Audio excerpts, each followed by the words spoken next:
எல்லாம் உருகுதே உனது புகழ் பாடவே, மனமெல்லாம் மருகுதே உனது முகம் காணவே.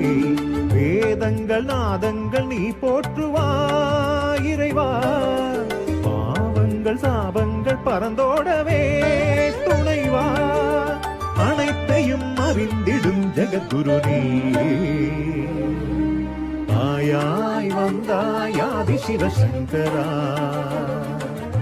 அவமாய் நின்றாய் பரமசிவ சங்கரா.